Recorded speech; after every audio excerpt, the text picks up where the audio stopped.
Chief Lawrence Weathers will provide an update on the investigation. With this being an ongoing investigation, we're limited to the information that we can release and will not be able to take any questions today. We'll continue to provide updates on our social media and also through media releases to our media partners. Chief is joined by representatives in our public safety partnerships today from the Kentucky State Police, the Fayette County Coroner's Office, the Fayette County Sheriff's Office, ATF, Lexington Fire Department, the Mayor's Office, One Lexington, and representatives from the Bluegrass Airport. Chief Lawrence Weathers. Thank all of you for being here. And like Sergeant Towery said, it's ongoing investigation, so there's not really a whole lot of questions I'll be able to answer, but I will give you the statement that I have here.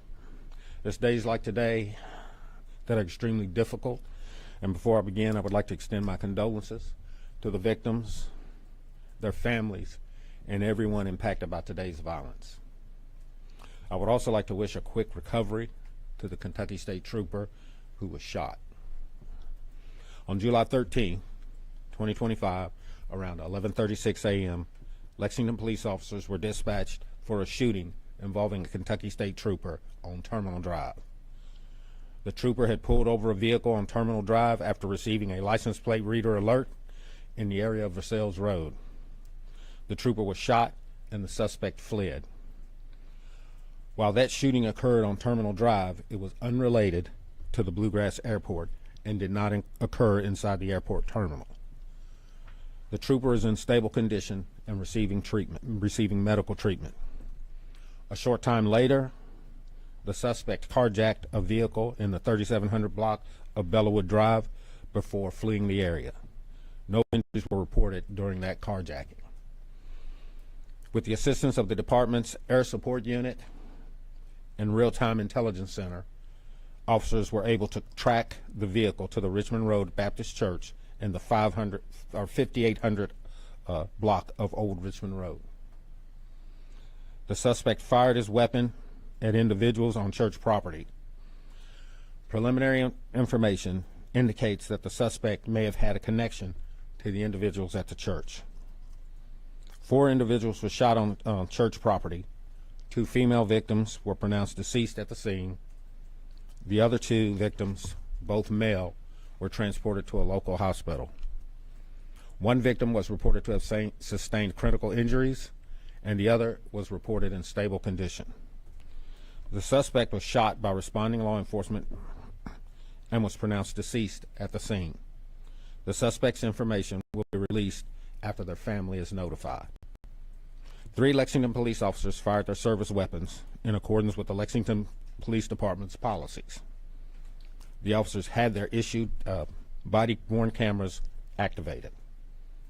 The incident is being investigated by the Kentucky State Police Critical Incidents Response Team, and the department's Public Integrity Unit will conduct an internal review of the incident. As per policy, the officers will be placed on administrative assignment pending the outcome of the investigation. I want to thank all the officers and employees of the Lexington Police Department who have been working on this investigation. There were also community members who stopped today to assist the Kentucky State Police Trooper, and I want to thank them for their courage and support to help. We also want to thank all of our partners who have been assisting in the investigation, including the Kentucky State Police, Fayette County Coroner's Office, Fayette County Sheriff's Office, Fayette County Public Schools Police Department, the ATF, the FBI, Department of Emergency Management, and our partners at the Lexington Fire Department. Our E911 personnel, and the Mayor's Office with all of our other partners. Something like this has a huge impact on our community.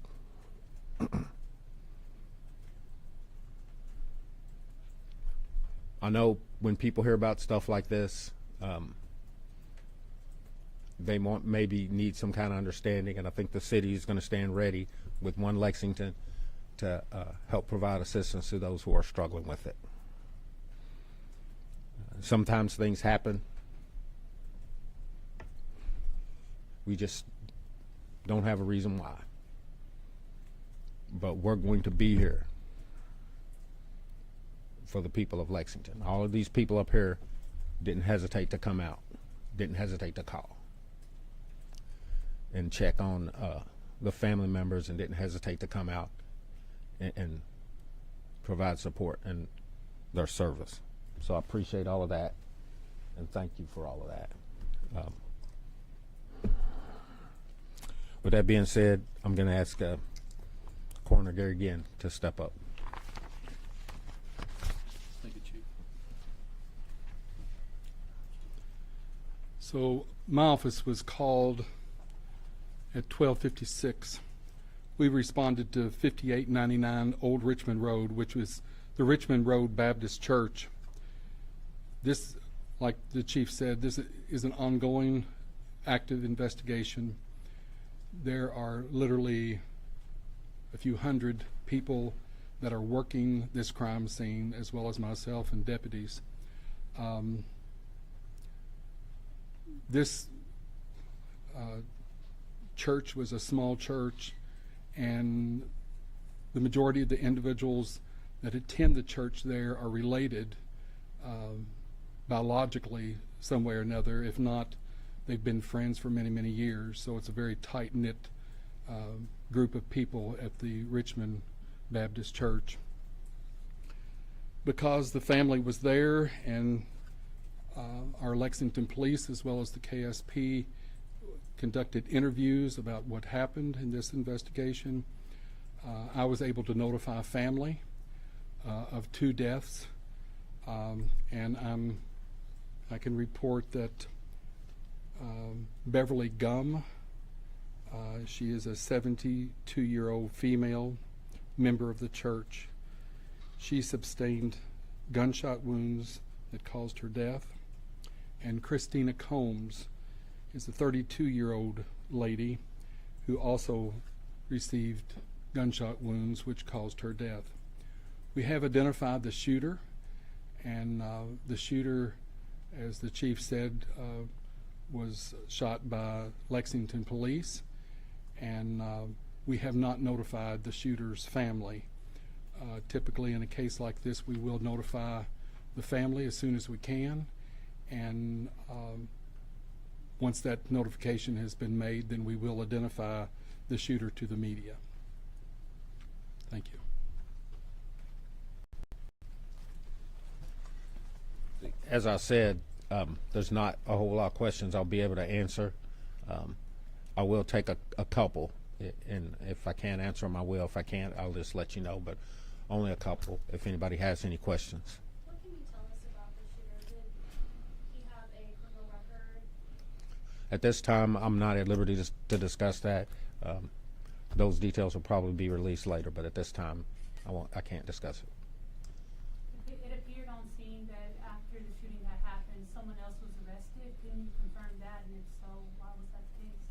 I don't have any information on anybody being arrested.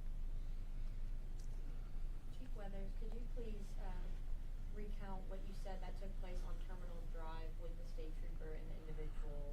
Did the state trooper pull over the suspect because of a hit for a license plate reader? That is my understanding. Yes, ma'am. Oh, thank you. Do we know if any of the shooting victims were related, possibly a spouse? I'm not going to discuss that right now. Do we know whether or not the shootings at the church happened inside or outside the church? That's part of the investigation, and I think they're still looking into that. And then as far as at the airport, I know that you said that it didn't happen technically inside the airport or by like right there, but do we know how that affected flights and cancellations if that happened? I wasn't aware that it affected any flights. So like I said before, there were some people en route to the airport, and they got out and assisted the trooper. So I don't know if they suffered any delays or not, but if they did, you know, I just want to say again, I appreciate them for getting out and doing what they did. With this being an ongoing investigation, we won't be able to take any more questions. We'll follow up with everything that Chief just said with you all in the press release, so that should be coming momentarily. Thank you all.